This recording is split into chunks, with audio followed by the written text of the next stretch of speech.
나이가 70이 넘었고요. 다니엘이 있었던 시대는 600년대입니다. 주전. 그러니까 지금으로 따지면 2600년 그 이상이 된 거죠. 그러니까 600년 전 사람, 주전, 예수님이 오시기 전 600년 전 사람이고, 지금 보고 있는 환상, 그러니까 숫양으로 설명되는 메대 바사, 그게 두 뿔이거든요. 숫양으로 설명되는 메대 바사, 이게 페르시아가 되는데, 그것과 숫염소로 소개되는 알렉산더 대왕이에요. 헬라 시대에 알렉산더 대왕까지를 보면 300년대란 말입니다. 그러니까 지금 다니엘은 자신이 거의 죽을 때가 됐잖아요. 70이 넘었으니까. 이때 나이로 보면 장수한 건데, 그러면 자신이 죽고도 약 300년 가까이 되어서 로마까지로 보면 그 이상 되는 시간을 지금 보고 있는 거예요. 그러니까 예언이라고 하는 것은 지금 하나님께서 말씀하신 예언, 요한계시록도 마찬가지인데, 예언의 성격을 띈 것의 특징이 뭐냐면, 하나님은 막연하게 미래의 것을 보여주는 게 아니에요. 혹시 미래 것을 좀 보고 싶으신가요? 앞으로 한 20년 뒤에 어떠한 일이 일어날까 궁금하세요? 이렇게 물어보면 로또를 하나 좀 한 달 뒤에 일어날 로또를 보면, 그러니까 성경은 그런 거에 관심이 없어요. 그러니까 그것은 성경적이지도 않고 하나님이 원하시는 일도 아니에요. 그러니까 예언이라고 하는 미래적인 일들의 특징은, 그러니까 미래를 보게 함으로 인해서 이 미래 자체, 그러니까 막연하잖아요. 사실은 인간의 한계가 내일 일을 계획하지만 그것을 알 수 없죠. 내일이 돼봐야 하는 거 아닙니까? 그게 인간의 한계예요. 사실 과거는 우리 뒤에 있는 거지만 미래는 우리 게 아니란 말입니다. 과거는 지나온 시간이지만 미래는 주어지는 시간이기 때문에 허락하셔야 우리가 세운 계획이나 또 어떤 일들이 이루어지는 거잖아요. 그 미래 자체도, 그러니까 지금 300년이라고 하면 이게 너무 긴 시간이에요. 근데 지금 이것 때문에 제가 8장, 9장, 7장, 8장, 9장이 어렵다고 말씀을 드렸던 이유가, 이 300년도 훨씬 더 된 앞으로 되어질 일들, 로마까지를 생각하면 그 일들에 대해서 구체적으로 뭐 그들의 일상이나 이런 것들을 설명하는 게 아님에도 불구하고 굉장히 멀리 300년, 400년 후에 일어날 일들을 지금 환상 가운데 보여주시고 가르쳐 주시는 그것이 지금 다니엘에게 있어서, 또 다니엘을 통해서 이 다니엘서를 기록함에 있어서 뚜렷한 이유가 있는 거예요. 그것은 미래라고 하는, 누가 바벨론이 멸망할 줄 알았겠어요? 누가 바벨론이 끝나고 페르시아가 등장할 줄 누가 알았고, 이 강력한 페르시아가 멸망하고 그 다음에 헬라라고 하는 알렉산더가 등장할 줄 누가 알았으며, 그 뒤에 등장하는 작은 그 짐승 하나인 로마가 이렇게 강력한 나라가 될 줄 누가 알았겠냐 말이에요. 그러나 이 로마 자체도 멸망하잖아요. 그러니까 이 세대의 강력한 통치자, 사람의 삶과 죽음을 결정할 만큼의 강한 힘을 가진 통치자, 우리가 그 바벨론 느부갓네살 왕을 본 것처럼 그 왕도 결국은 하나님 앞에서는 정말 아무것도 아니라는 거예요. 대단한 것처럼 보이지만 아무것도 아니에요. 이것이 성경이 우리에게 가르쳐 주는 거예요. 그리고 그 미래라고 하는 그 모든 것들도 하나님의 역사 안에 있다는 거예요. 이것을 인간이 두려워해야 되는 거예요. 저는 말씀을 준비하면서 앞에 바벨론부터 시작해서 그 로마까지를 설명하면서 짐승들을 설명해 왔거든요. 제가 페이퍼에도 적었는데 한번 보시면 3페이지예요. 7장에서 설명을 하기를 사자, 곰, 표범, 또 로마의 무서운 짐승, 이런 식으로 굉장히 강력하고 잔인하고 포악한 이런 짐승들을 소개했잖아요. 그리고 이 가운데 지금 이 메데페사라고 하는, 그리고 또 알렉산더라고 하는 헬라가 그 가운데 들어가는 거예요. 그 다음에 로마인데, 근데 이상하게 왜 메데바사라고 소개되는 페르시아는 숫양으로 설명하냔 말이에요. 그리고 알렉산더는, 헬라의 알렉산더는 왜 숫염소로 설명하냐고요. 그러니까 제가 이 말씀을 드리는 것은 앞에 있는 바벨론, 아수르부터 시작해서 지금 로마에 이르기까지 굉장히 잔인하고 포악한 이스라엘 백성들의 기준에서 보면 부정한 짐승들이잖아요. 근데 숫, 양, 숫, 염소는 하나님이 제물로 받으시는 짐승이잖아요. 약한 짐승이기도 하지만 정결한 짐승 안으로 들어가는 짐승이란 말이에요. 왜 이들을 숫, 양으로 또는 숫, 염소로 설명을 했을까? 왜 그랬을 것 같아요? 그러니까 페르시아가 바벨론보다 못하냐? 그거 아니거든요. 바벨론보다 훨씬 강해요. 강함으로 따지면 강하고 빨라요. 양은 안 빠르잖아요. 양은 순하고 뭐 진짜 초식동물이고 공격력이 제로다라고 말씀을 드렸잖아요. 그러니까 순하고 미련한 짐승의 대표가 양이란 말이에요. 근데 왜 페르시아를, 메데페사를 양으로 지금 보여주시고 알렉산더를 왜 숫 염소로 했느냐는 거예요. 이것 때문에 이제 또 알렉산더나 또는 메데페사가 아니다라고 주장하는 이들도 꽤 된단 말입니다. 그러나 내용을 보면 7장부터 쭉 이어지는 내용 속에서 8장 그리고 이제 9장으로 이어지는 내용을 보면 분명히 숫 양은 메데페사가 맞단 말입니다. 그리고 숫 염소는 헬라의 알렉산더가 맞아요. 그 뒤에 일어나는 사건들, 다음 주에 살펴볼 내용인데, 그 사건들 또한 알렉산더가 죽고 그 두 아들이 다 죽임을 당해요. 그리고 그 알렉산더의 수하인 4명이 4개로 나누어서 땅을 차지해요. 그러니까 이 내용들이 딱 들어맞는단 말이에요, 정확하게. 근데 지금 왜 숫 양과 숫 염소로 설명을 했어요? 짐승이 없는 건 아니잖아요. 뭐 일이라고 해도 되고 살아온 짐승들을 대표해서 뭐 여러 가지 짐승들이 있을 수 있는데 왜 숫 양으로, 왜 숫 염소로 했을까? 한참을 고민해 봤어요. 제가 이 책 저 책도 찾아보고 왜 숫 양이라고 숫 염소라고 했을까? 지금 이들의 모습이 말씀드린 것처럼 앞에 등장하는 바벨론보다 훨씬 더 강하고요, 훨씬 더 빠릅니다. 그러니까 약해서 숫 양, 숫 염소가 아니라는 점이에요. 그렇다면 그러니까 이들을 볼 때는, 외형적으로 볼 때 우리가 오해하기 쉬운 것은 숫 양처럼 보이고 숫 염소처럼 보인다라는 것을 전제로 할 수 있어요. 실제는 그렇지 않아요. 실제는 더 포악하고 더 강해요. 그런데 그들의 모습은 마치 유화 정책을 쓰듯이 그들은 마치 자기들이 순양인 것처럼, 순염소인 것처럼 그렇게 가장할 수 있겠다는 생각을 해봤어요. 그러니까 그들이 정결하다, 그들이 하나님 말씀을 잘 들었다, 이거하고는 상관이 없어요. 그들은 하나님을 두려워하거나 그렇지 않습니다. 그런 것과 상관이 없이 그렇게 자기들을 가장했다라고 보는 것이 더 어울리겠다라는 생각을 했습니다. 제가 지난 시간에 그 바벨론 왕들에 대한 표를 이렇게 드렸었는데, 나보니두스가 나오고 나보니두스의 아들이 벨사살이에요.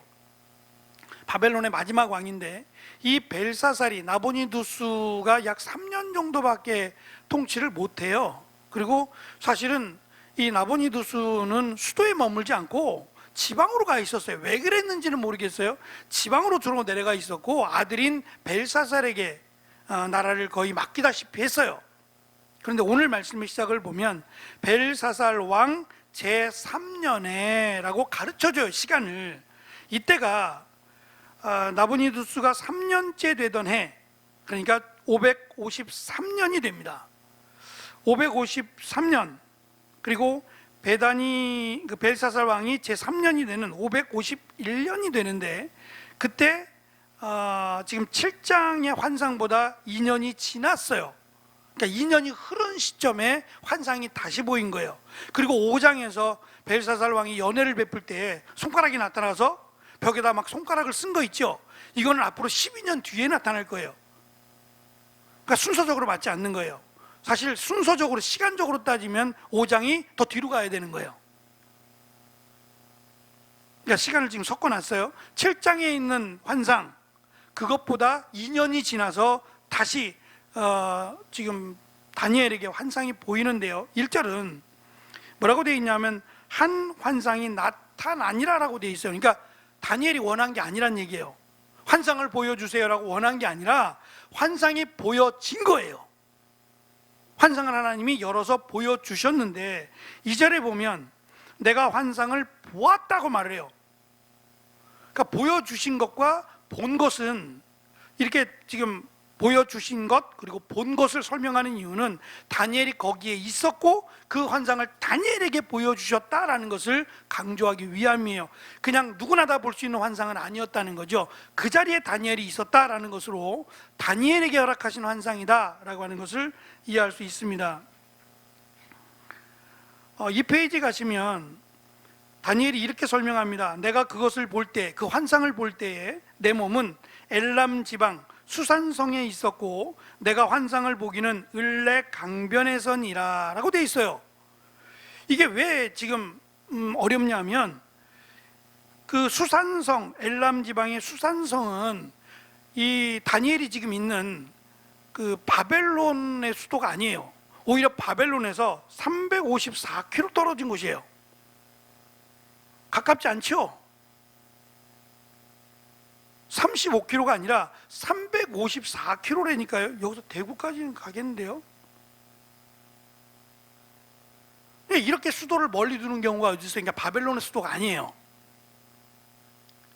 그런데 지금 다니엘이 거기 서 있다고 얘기하고 있거든요. 내가 거기 서서 보고 있다고 얘기해요. 그러니까 밑에 보시면 페르시아의 수도가 되는데, 그러면 다니엘은 지금 바벨론 시대에 살고 있는데 다니엘이 보는 환상은 앞으로 되어질 일에 대한 환상이잖아요.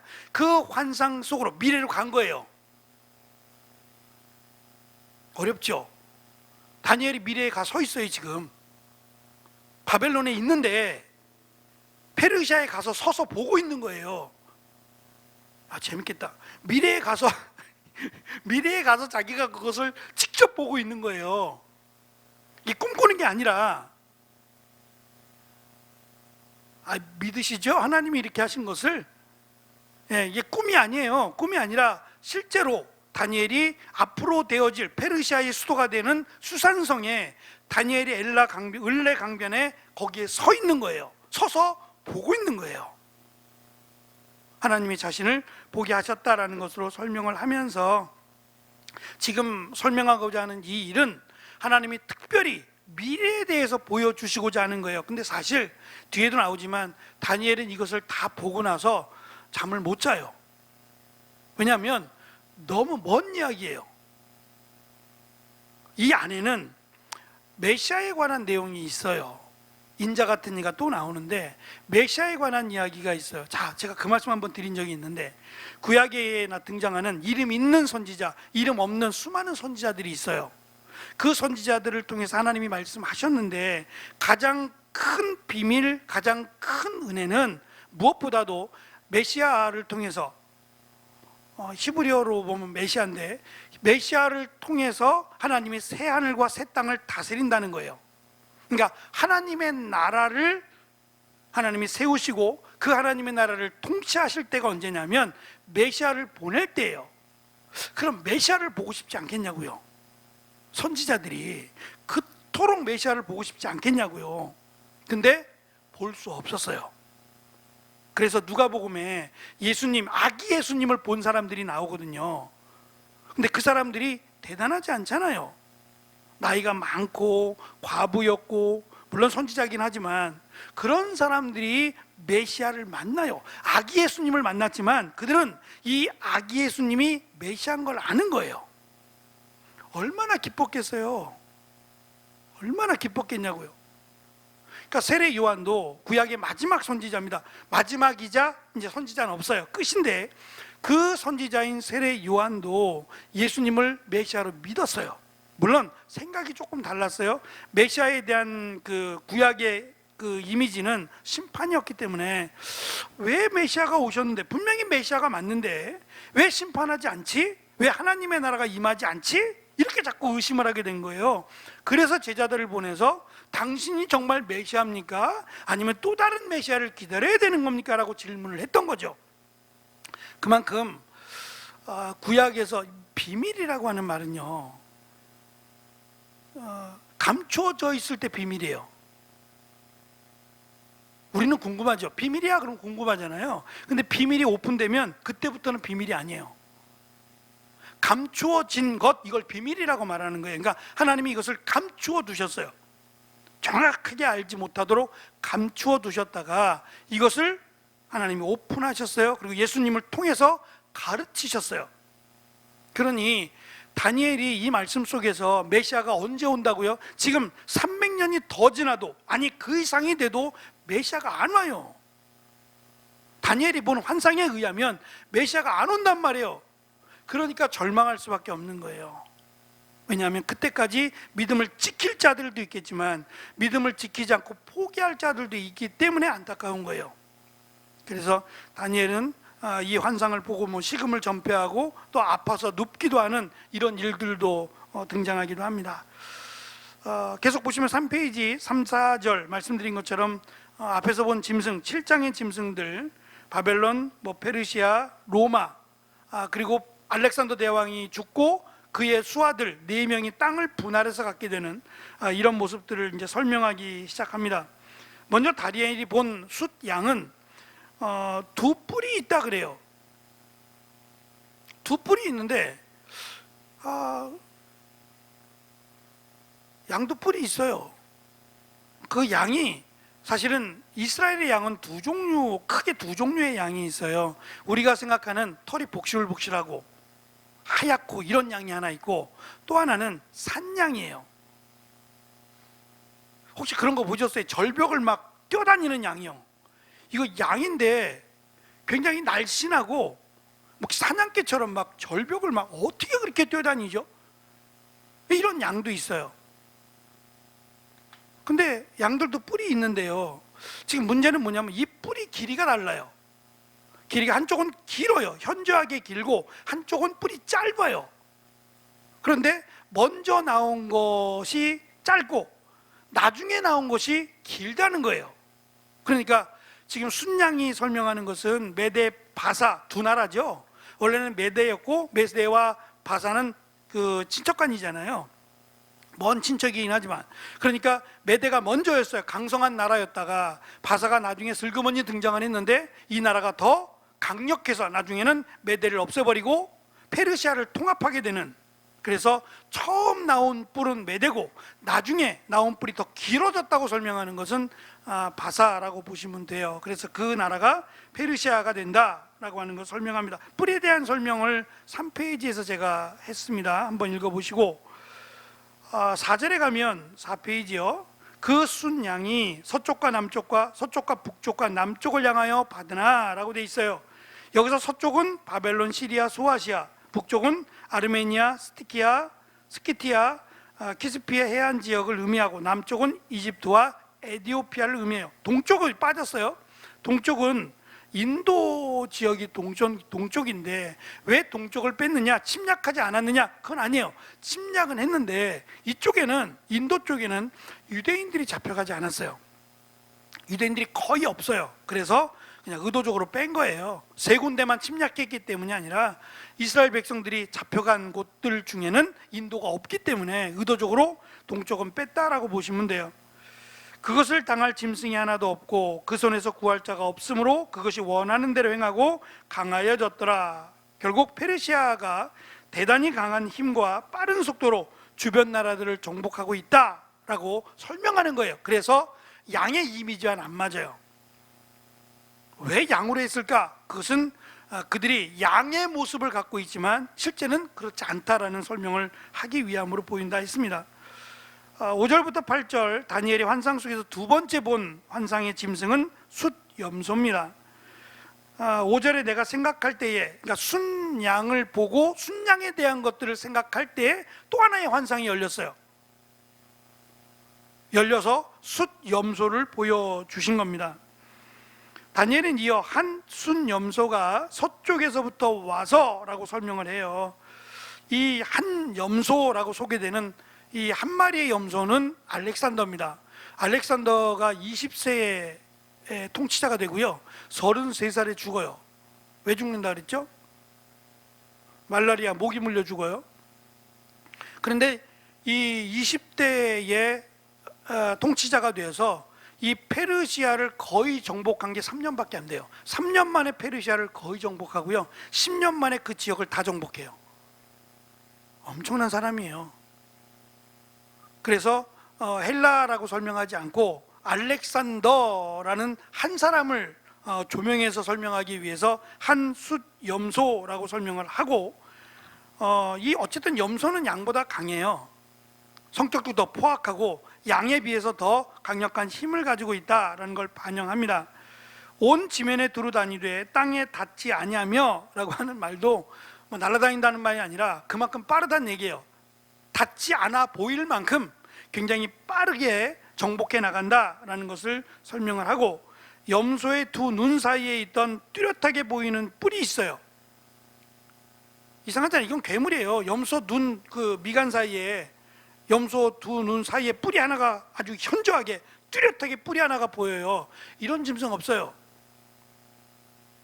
없어요. 이거는 신화에서나 나올 만한 짐승이에요. 그러니까 이렇게 설명하는 것은 이 하나의 뚜렷한 뿔이라고 설명되는 것이 알렉산더를 지금 지칭하기 위함이에요. 반복해서 강조하기 위함입니다. 7장 6절에서 지금 이 숫 염소라고 소개되는 이 알렉산더 또는 헬라를 네 날개가 달린 표범으로도 묘사했어요. 근데 네 날개가 달린 표범으로 지금 설명하지 않고 의도적으로 순염소라고 바꾸어서 설명하고 있습니다. 6절 7절을 보시면 5페이지요. 말씀이 좀 길어서 같이 읽어볼까요? 그것이 시작. 그것이 두 뿔 가진 순양 곧 내가 본 바 강가에 섰던 양에게로 나아가되 분노한 힘으로 그것에게로 달려가더니 내가 본즉 그것이 순양에게로 가까이 나아가서는 더욱 성내어 그 순양을 쳐서 그 두 뿔을 꺾으나 순양에게는 그것을 대적할 힘이 없으므로 그것이 순양을 땅에 엎드러뜨리고 짓밟았으나 순양을 그 손에서 벗어나게 할 자가 없었더라. 지금 이 순염소가 화가 많이 났어요. 그냥 순리에 따라서 양을 공격한 게 아니라 화가 많이 났다고 설명하는 것은 이 헬라라고 하는 이것이 약했을 때, 그러니까 페르시아가 강했을 때에 놀림을 당한 거예요. 헬라를 조롱하고 이렇게 막 이용하고 하는 수치를 주었던 나라였어요. 이제 그것 때문에 분노해서 오히려 그 순양을 짓밟았다는 설명을 하는 거예요. 로마도 마찬가지예요. 헬라가 다스릴 때 로마는 그렇게 작은 하나의 영역만 있었어요. 근데 그것이 갑자기 커지게 되죠. 그러니까 세계가 바뀌게 되고 이런 것들은 우리가 예측은 할 수 있지만 우리의 예측뿐이지 사실은 그대로 된다라는 보장도 없는 거예요. 그러니까 지금 이 짐승들로 표현되고 강력한 뿔로 통치나 힘을 설명하는, 뿔로 설명하는 것들은 이런 나라들, 지금 바벨론 가운데 살고 있어요. 실제는 바벨론 시대인데 바벨론 시대를 훌쩍 넘어서 300년 가까이를 보고 있는 거예요. 그 300년 사이에 왕가가 계속 바뀌죠. 바벨론에서 메데바사로, 메데바다에서 페르시아로, 페르시아에서 헬라로, 헬라에서 로마로, 그래서 몇 개가 바뀌어요. 이렇게 바뀔 줄 누가 알았겠어요?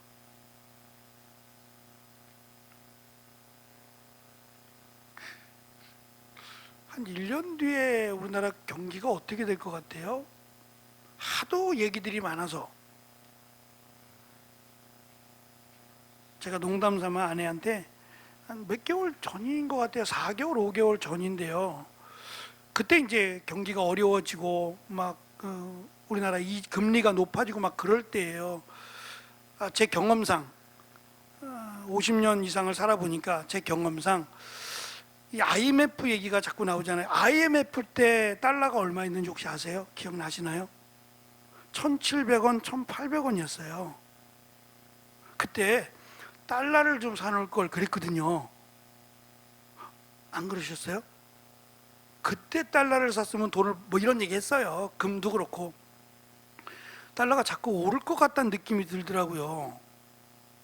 일단 금리가, 미국 쪽의 금리가 오르면, 그러니까 우리 쪽이 불리해지고 원화 가치가 떨어진다는 얘기니까 그건 당연히 달러가 오르겠다는 생각에, 여보 우리 달러를 좀 살까? 생각해보니까 얼마를 사야 돼요? 살 돈이 없는데? 문제는 100만 원, 200만 원어치 뭐 빚내서 산들, 이게 무슨 크게 차이가 나겠어요. 살려면 몇 억씩, 몇십억씩을 사놔야 그게 100원, 200원, 300원이 확 붙어버리면, 지금 1,400원대로 진입하는데요, 그만 200원이 오른 거거든요. 200원 조금 더 오른 건데, 그러면 조금 가치가 있겠죠. 1달러가 200원씩 오른다 그러면 적지 않으니까.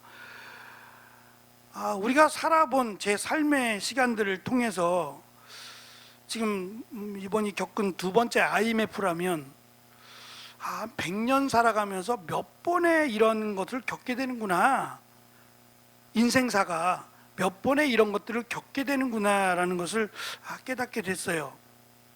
그러니까 이 남자들은 좀 둔해서요, 여자들하고는 좀 다르죠. 남자들은 이제 가장 외형적으로 변화되는 것 중에 하나가 양복인데요, 요즘 양복들을 잘 안 입으시니까. 양복이 크게는 두 가지예요. 하나는 그냥 앞에서 단추만 잠그는 게 있고, 더블로 된 옷들이 있어요. 제가 결혼할 때는 더블이었어요. 제가 결혼할 때는 이렇게, 청년들 알아? 더블 양복이었어요. 근데 최근에 이제 더블 양복이 나오다가 잠깐 들어갔어요.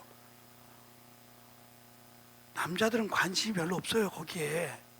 그리고 양복 뒤도 하나가 터졌느냐 두 개가 터졌느냐 그러거든요. 관심 없으시죠? 두 개가 터지든 하나가 터지든 그게 안 터지든 그게 무슨 의미가 있어요?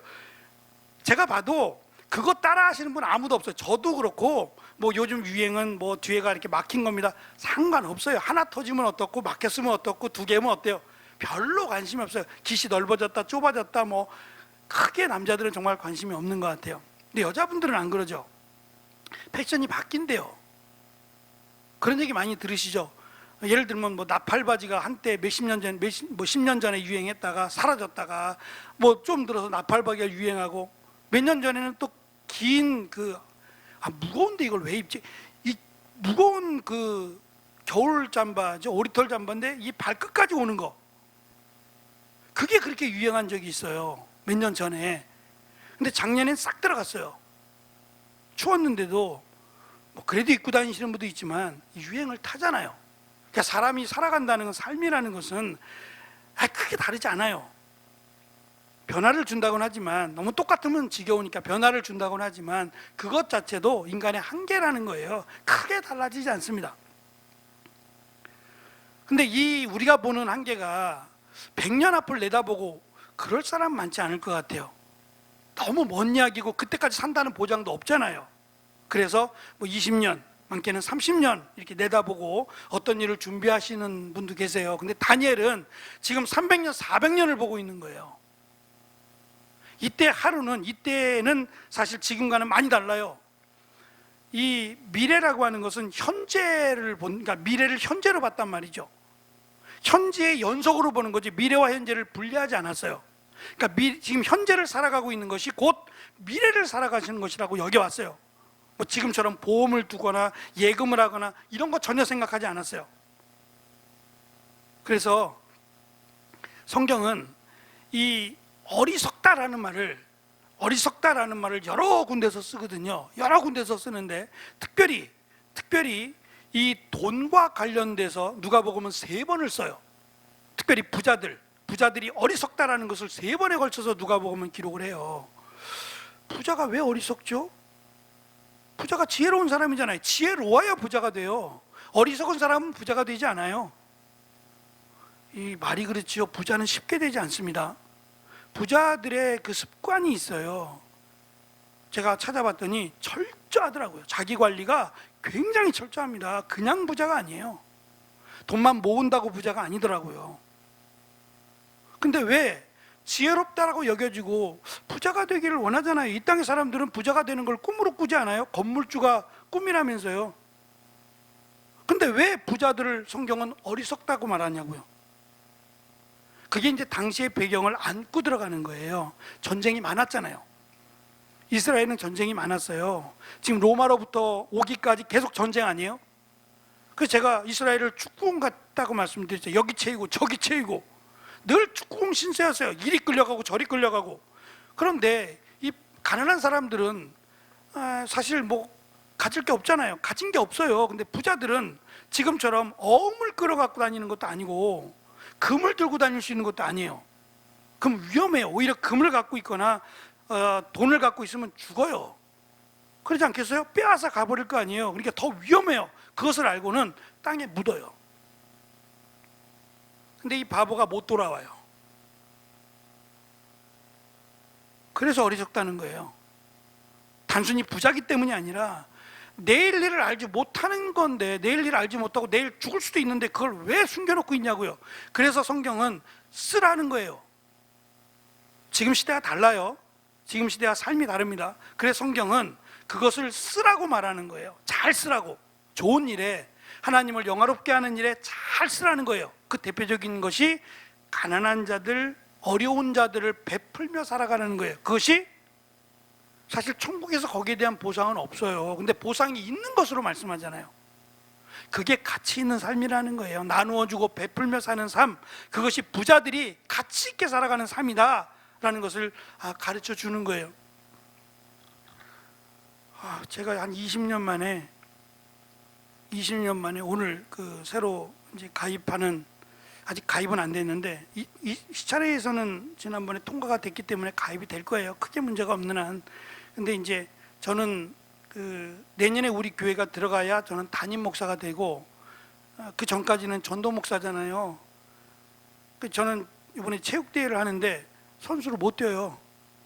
담임 목사들만 된대요. 그래서 저는 선수가 안 돼요. 근데 이제 같이 공부하는 목사님, 친구 목사가 같이 운동하자. 선수를 안 뛰어도 운동하자. 운동 좀 하고 싶다는 생각을 해서 아침에 새벽 예배 마치고 저기 이제 숙대 쪽 삼일교회 체육관이 있어요. 삼일교회 5층에 족구장이 잘 만들어져 있더라고요. 20년 만에 족구를 했어요. 제가 지금 서 있는 게 다리가 떨려가지고 왜 공이 원하는 대로 안 가죠? 자기 마음대로 가고. 그러면서 이제 생각을 해봐요. 거기 이제 참석했던 한 10분 정도, 한 12분 정도 온 것 같아요. 12분 목사님들이 모여서 연습하는데 한 분이 장로님이에요. 한 분 장로님인데, 저는 목사님인 줄 알았더니 장로님이신데 머리가 희끗희끗해요. 근데 그분이 이제 길병원 과장님이래. 의사죠. 의사 선생님인데 삼일교회 장로님인지는 모르겠는데 와서 이제 운동을 하시는 거예요. 잘하시더라고요. 운동을 잘하세요. 그래서 제가 느낀 게, 이 의사들도 앉아있는 직업이잖아요. 하루 종일 뭐 이렇게 움직이는 일들은 아니니까, 이렇게 해서 건강을 유지하시는구나. 그러니까 뭐 의사로 이 정도 됐으면 뭐 남부럽지 않게 사시지 않겠어요? 길병원의 과장 정도 되시면 뭐가 아쉽겠어요. 근데 건강은 그렇지 않은 거예요. 건강해야 더 많은 것을 누릴 수 있는 거죠. 제가 그래서 깨달았어요. 운동해야겠구나. 더 열심히 운동해야겠구나. 그래서 요즘은 저녁마다 좀 뛰고 있습니다만, 건강해야지 일도 감당할 수 있지 않겠어요? 근데 이것도 당장 우리가 일주일, 아니 내일 일을 어떻게 알겠냐고요. 오늘 일에 최선을 다하는 것이, 마음은 그래요. 내일 가서 후회하지 않게끔 하는 거. 사실은 제가 그 마음이 강해요.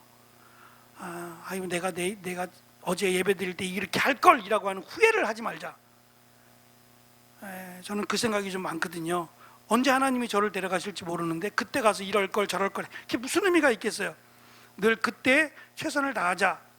지금 처음에 제가 잠깐 말씀드렸습니다만, 다니엘을 통해서 이 300년 또는 그 이상 되는 것을 보여주시는 게 왜 그래요? 재밌으라고 보여주시는 게 아니잖아요. 오히려 다니엘은 이것 때문에 힘들었고 마음이 아팠어요. 빨리 오셨으면 좋겠는데 빨리 안 오시잖아요. 이 많은 기간들을 또 이스라엘이 기다려야 되잖아요. 지금 이스라엘의 모습들은 신앙이 있지 않아요. 오히려 다니엘을 잘 따르지 않고 있으니까 이 늙은 다니엘, 나이 많은 다니엘을 통해서 하나님이 그를 붙들어 주셔서 세대가 바뀌고 왕이 바뀌어도 계속해서 지금 총리를 하고 있는 것은 다니엘이 능력이 있어서가 아니라 하나님이 그에게 함께 하셨기 때문이라고 말하잖아요. 이걸 보여주고 앞으로 되어질 일들, 다니엘서를 통해서 앞으로 되어질 일들, 하나님의 계획은 이렇다.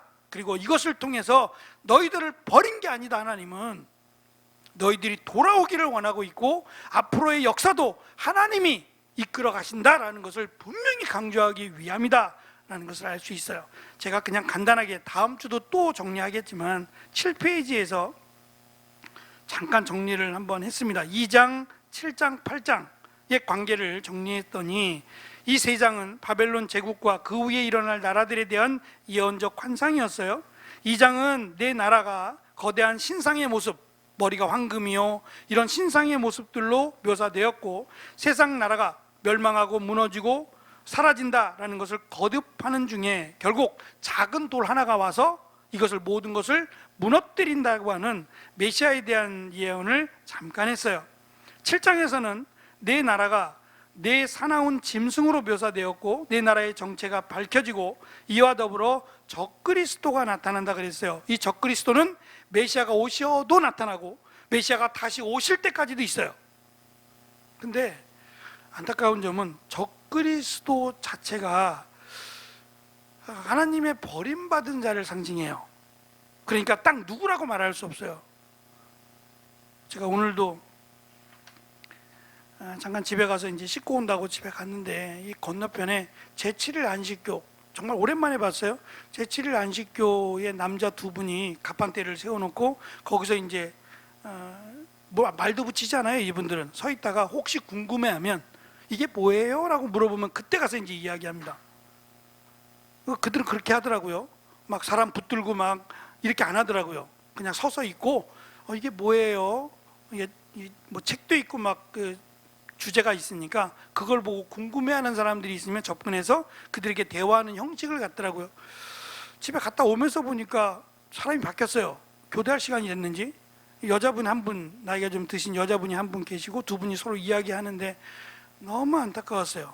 저분들은 정말 자기들이 이단인가 모르겠죠? 이단이면 거기 있겠어요?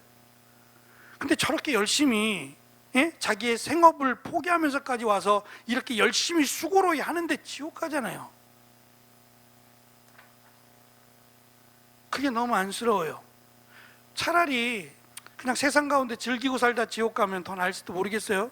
근데 무언가 마치 하나님을 위해서 한다고 하면서 엉뚱한 것에 시간 보내고 엉뚱한 것에 자기의 모든 것을 걸고 저렇게 살아가는데 지옥 가잖아요. 그래서 가장 어리석은 게 돼요. 그러니까 하나님 말씀이 지옥을 가느냐 천국을 가느냐를 결정을 해요. 진리잖아요. 하나님의 말씀은 진리인데 이 진리의 말씀을 어떻게 해석하느냐에 따라 지옥을 가느냐 천국을 가느냐가 결정이 돼요. 제가 만약에 하나님의 말씀을 잘못 전해서 거짓되이 전했으면 전 지옥 가요. 전 더 나쁜 놈인 거예요. 성도들을 지옥을 데려가는 사람이 되는 거니까.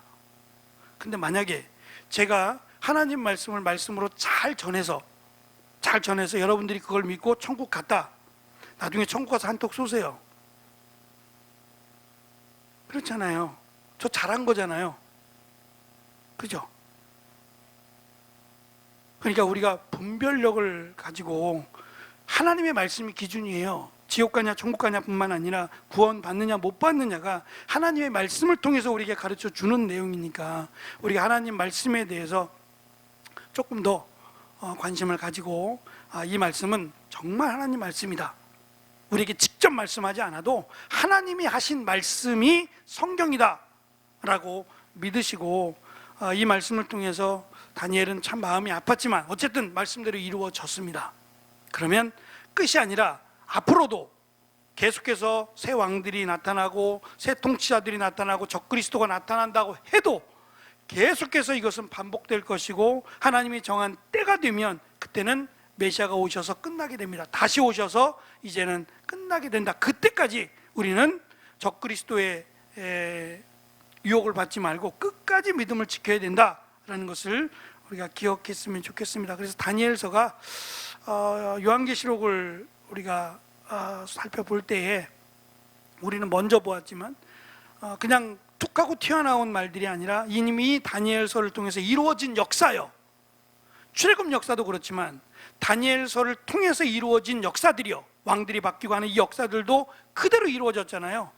그렇다면 요한계시록에서 약속하고 있는 역사도 분명히 이루어집니다. 네, 그것을 믿음으로 우리 힘있게 믿음 생활을 해나가는 저와 여러분이 되었으면 좋겠습니다. 기도하겠습니다.